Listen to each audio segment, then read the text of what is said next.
Israël est une nation récente et conflictuelle. Des dizaines de milliers de personnes sont mortes directement à cause de la création d'Israël. Des millions de personnes ont été déplacées, ce qui a conduit à des soulèvements et à la violence. Les organisations terroristes gagnent davantage de soutien pour récupérer la Terre Sainte, autrefois propriété du peuple arabe. La localisation et le paysage d'Israël ont conduit à beaucoup de ces problèmes. Et lorsque nous décomposons le pays en ses différentes régions, une chose devient claire. La géographie difficile d'Israël est une raison majeure qui pourrait empêcher la paix dans cette région du monde. L'État d'Israël est situé sur la mer Méditerranée, avec le Liban et la Syrie au nord, la Jordanie à l'est et l'Égypte au sud-ouest. Sachant qu'Israël est un État juif, il devient assez clair tout de suite pourquoi l'emplacement n'est pas idéal. Ses voisins sont des nations à majorité arabe, certaines d'entre elles ayant des cellules extrémistes opérant en leur sein, qui veulent unifier le Moyen-Orient sous une forme incroyablement stricte de l'islam. Ces groupes ont un objectif commun, éliminer l'État juif d'Israël de la région afin que l'islam puisse récupérer la Terre Sainte. Soyons clairs, la grande majorité des musulmans veulent la paix, et n'ont aucun problème à vivre dans un monde diversifié où différentes visions et cultures sont acceptées. Les organisations extrémistes qui veulent détruire Israël ne représentent pas l'ensemble de la population musulmane. Cela étant dit, il y a beaucoup de personnes arabes, en particulier des Palestiniens, qui ont été forcés de quitter leur patrie par Israël, et ils en veulent à l'État juif.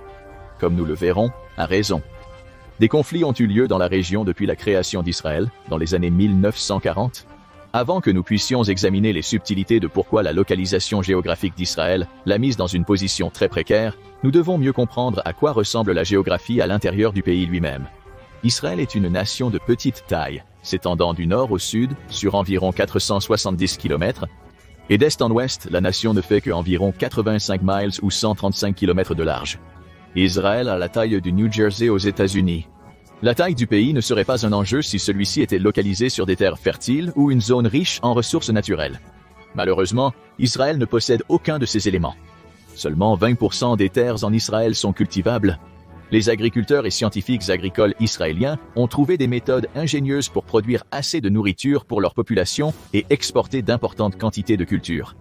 En fait, la technologie agricole israélienne est parmi les plus avancées au monde. Ils utilisent un réseau sophistiqué d'installations de traitement de l'eau, de capteurs et de logiciels pour optimiser la croissance des cultures, même dans les climats les plus secs et les plus chauds. Israël a 4 grandes régions géographiques. Chacune a ses défis uniques. La zone la plus fertile est la plaine côtière, qui s'étend sur environ 115 miles le long de la frontière occidentale d'Israël avec la mer Méditerranée. La majeure partie des terres fertiles du pays se trouve ici. Toutefois, la bande de Gaza, située à la pointe sud de la plaine côtière, n'appartient pas techniquement à Israël actuellement. Cette région est pleine de conflits car le groupe extrémiste Hamas contrôle actuellement Gaza et trouve constamment des moyens de terroriser Israël et ses citoyens. Ce conflit est en cours, mais il a des racines remontant à la conception de la nation israélienne. Cela signifie qu'une partie de la région géographique la plus fertile en Israël est également l'une des plus dangereuses du pays. De plus, Israël ne peut exploiter les terres fertiles de Gaza, limitant ainsi son agriculture côtière. Et quand votre pays n'a qu'une bande de terre fertile d'environ 100 miles de long, vous voulez profiter de chaque pouce de celle-ci. Une large portion de la plaine côtière est dédiée à la culture des agrumes et du vin grâce au climat chaud et humide de la région. Il est logique que Tel Aviv, la plus grande ville d'Israël, soit située sur les plaines côtières. Cette région abrite également la population la plus dense du pays. Il ne sera pas surprenant de découvrir la rudesse de la géographie à l'intérieur des frontières nationales. Après la plaine côtière, les collines centrales sont les terres les plus fertiles du pays. Toutefois, le terrain peut compliquer les déplacements dans cette région. Les collines varient en hauteur, mais la plupart sont entre 1600 et 2300 pieds de haut, avec l'altitude la plus élevée atteignant 3963 pieds à Har Maran. Toutefois, les vallées de cette région du pays sont généralement les plus accueillantes. Malheureusement, le conflit persiste dans la région car une grande partie du territoire est en Palestine. C'est l'une des régions géographiques les plus compliquées du monde, et elle est au cœur de la raison pour laquelle Israël se bat constamment pour maintenir le contrôle de certaines parties de leur territoire. Le reste du pays est divisé en 2 régions géographiques, presque totalement inhospitalières. La première est la vallée du Rift du Jourdain, à l'est des collines centrales. Il y a quelques sources d'eau douce dans la vallée du Rift, comme le fleuve Jourdain et la mer de Galilée. Ces sources d'eau vitale sont fortement contestées par les populations de la région et ont contraint de nombreuses personnes à s'installer dans une zone relativement petite. L'autre principal plan d'eau de cette région n'est pas du tout utile, comme son nom le suggérerait. La mer Morte est située entre Israël et la Jordanie. C'est l'un des environnements les plus inhospitaliers de toute la planète en raison de sa teneur incroyablement élevée en sel. Ainsi, le fait que ce plan d'eau, peu utilisable, soit situé en partie en Israël est une autre indication que sa géographie n'est pas optimale. La mer Morte a une teneur en sel environ 10 fois plus élevée que les océans. Cela implique que ces eaux ne peuvent supporter ni plantes ni animaux. Cela implique clairement que l'eau n'est pas potable. Les seules choses vivantes qui peuvent utiliser les eaux de la mer Morte sont des extrémophiles, comme certains types de bactéries. Juste au sud de la mer Morte, la vallée du Rift continue sans que de l'eau y coule. En gros, une grande partie de cette région d'Israël est une profonde fissure avec un paysage desséché. La vallée du Rift ici est presque complètement sèche, avec des rochers dentelés qui jaillissent du paysage et peu de végétation. Néanmoins, la dernière région d'Israël explique en grande partie pourquoi la géographie du pays est si complexe. Le désert du Negev, représentant la moitié de la superficie totale d'Israël, couvre environ 4600 miles carrés. Pensez-y pendant une seconde. Israël est un petit pays coincé entre des nations beaucoup plus grandes avec lesquelles il n'entretient pas les meilleures relations et la mer Méditerranée. Cela signifie que sa situation géographique n'est pas idéale. En outre, plus de la moitié du pays est un environnement désertique rigoureux. Même si le désert du Negev englobe près de 60% d'Israël, seulement environ 8% de la population y vit. Il n'est pas étonnant que les sources d'eau soient rares et malgré des terres cultivables, la majorité du désert ne peut supporter de culture. Les Israéliens du Negev ont adopté des méthodes d'économie d'eau comme la technologie d'irrigation avancée et l'usage d'ombrages anciens pour cultiver diverses plantes. Le climat est naturellement sec et chaud, mais la topographie varie légèrement d'une région à l'autre. Il y a certaines parties qui reçoivent plusieurs pouces de pluie par an, ce qui permet à de petites communautés de vivre à ces endroits. Cela étant dit, cette région d'Israël est un lieu de survie difficile, raison pour laquelle peu de personnes habitent cette vaste zone du pays. Cela nous conduit à un autre aspect crucial et malheureusement triste de la géographie d'Israël. Plusieurs pays moyen-orientaux régulent l'approvisionnement en pétrole, qui contribuent massivement à leurs économies. Malheureusement, Israël n'est pas inclus. L'accès à la Méditerranée est vital pour Israël. L'importation de biens comme les céréales est vitale pour la population. Néanmoins, les exportations agricoles d'Israël génèrent d'importants revenus pour le pays. Le principal produit agricole d'exportation d'Israël est les agrumes, qui poussent bien sur les plaines côtières du pays. L'agriculture a aussi un rôle crucial dans l'économie israélienne.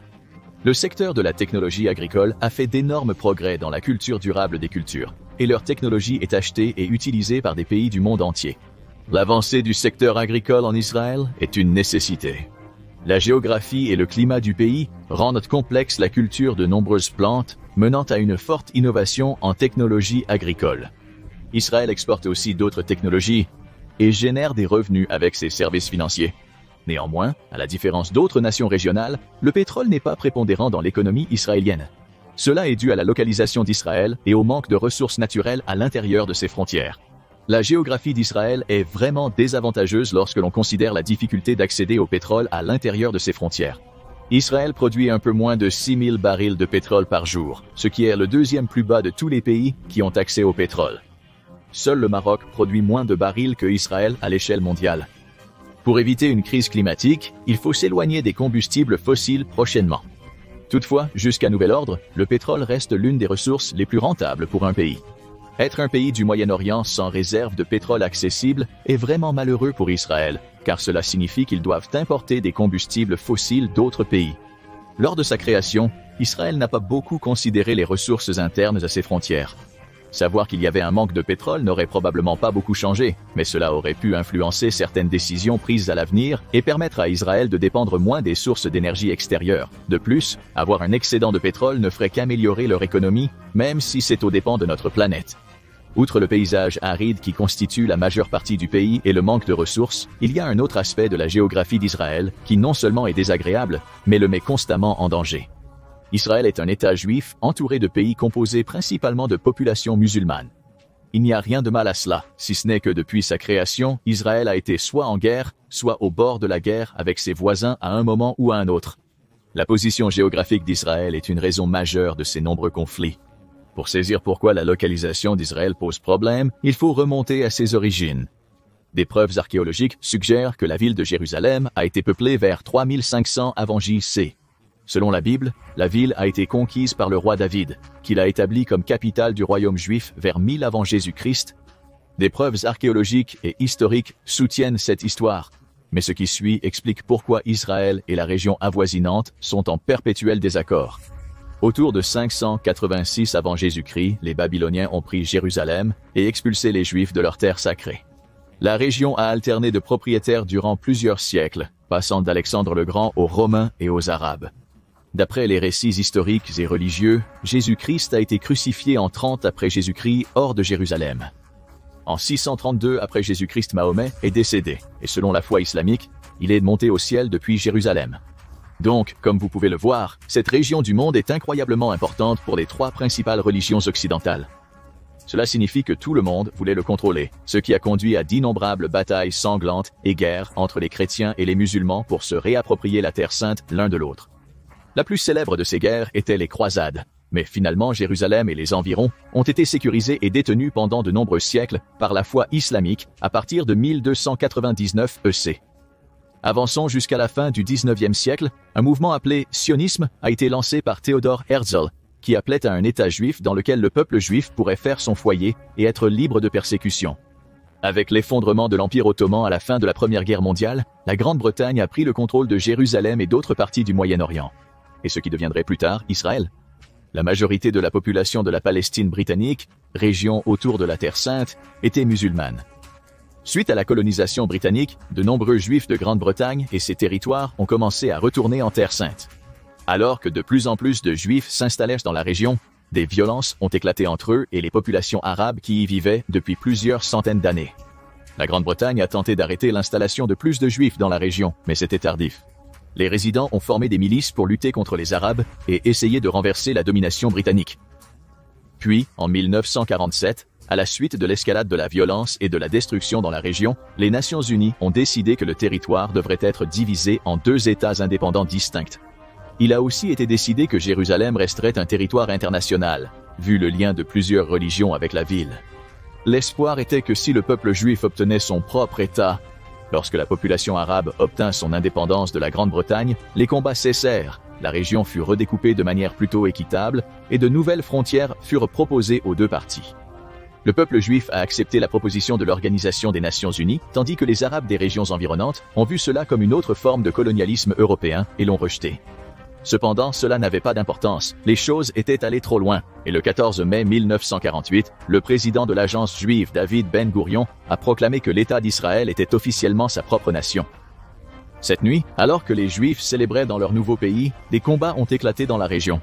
Les Juifs ont continué à célébrer, contrôlant le premier État juif depuis plus de 2000 ans. Les affrontements ont évolué en une guerre complète, la guerre arabo-israélienne. Israël a vaincu la majorité des forces arabes dans la région après 2 ans de combat. Au lieu de se contenter de protéger ses frontières, Israël a étendu son territoire dans ce que l'Organisation des Nations Unies désigne comme la Palestine.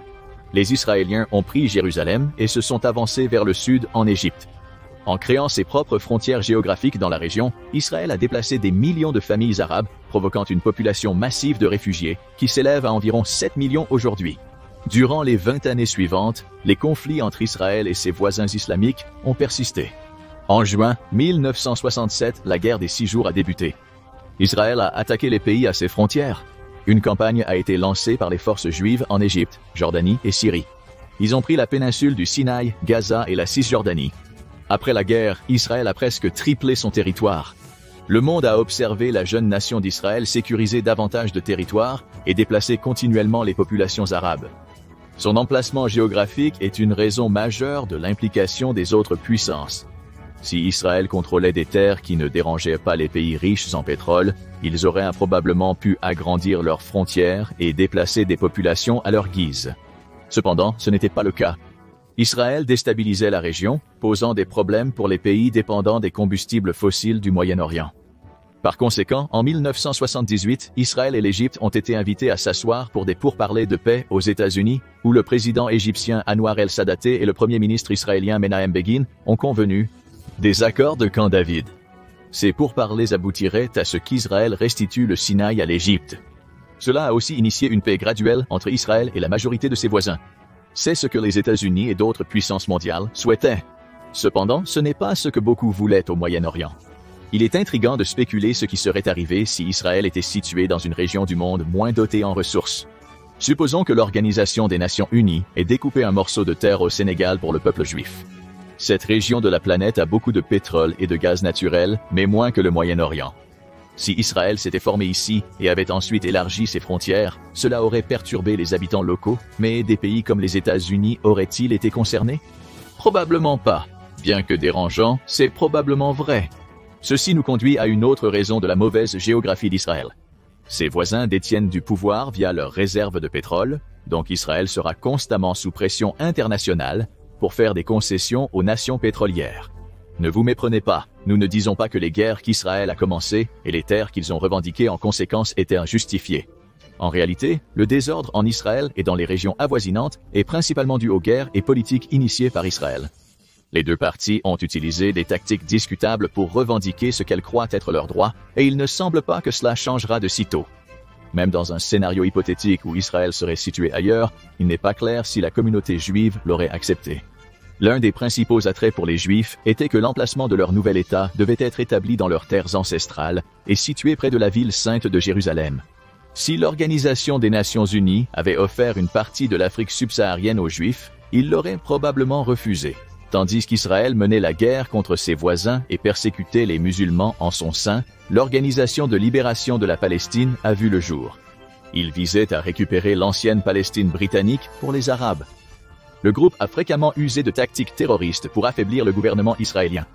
En même temps, les citoyens juifs d'Israël ont commencé à se déplacer plus à l'ouest dans ce qui était censé être la Palestine. Ils ont créé de nouvelles colonies en forçant les familles arabes qui y vivaient depuis des générations à quitter leurs terres et en construisant des quartiers fortifiés protégés par des soldats israéliens. En utilisant ces colonies pour diviser davantage les terres, Israël a compliqué la possibilité pour la Palestine de devenir un État indépendant. La folie est que beaucoup de colonies israéliennes en Cisjordanie sont vues comme illégales par la communauté internationale. Encore une fois, cela n'était pas forcément nécessaire. La position géographique d'Israël a conduit à l'opposition de deux groupes, menant inévitablement à un conflit prolongé dans la région. En 1993, un nouveau cycle de discussions a eu lieu. Les accords d'Oslo ont été signés pour tenter d'apporter la paix et la stabilité à la région. Les accords d'Oslo ont permis à la Palestine de se gouverner elle-même dans certaines zones de la Cisjordanie. Cependant, il était si impopulaire parmi de nombreux citoyens israéliens qu'il a conduit à l'assassinat du premier ministre israélien Yitzhak Rabin par une secte juive extrémiste dans son pays. Cette série d'événements a montré qu'il y avait des factions des deux côtés du conflit qui n'arrêteraient rien jusqu'à ce que l'autre soit complètement détruit. La chose insensée ici est que les Juifs et les musulmans se battent pour un lieu où ils partagent beaucoup d'histoires communes. Le Dieu juif et musulman est la même entité. Presque chaque histoire dans la Torah se trouve dans le Coran. Ils croient aux mêmes prophètes et aux mêmes récits.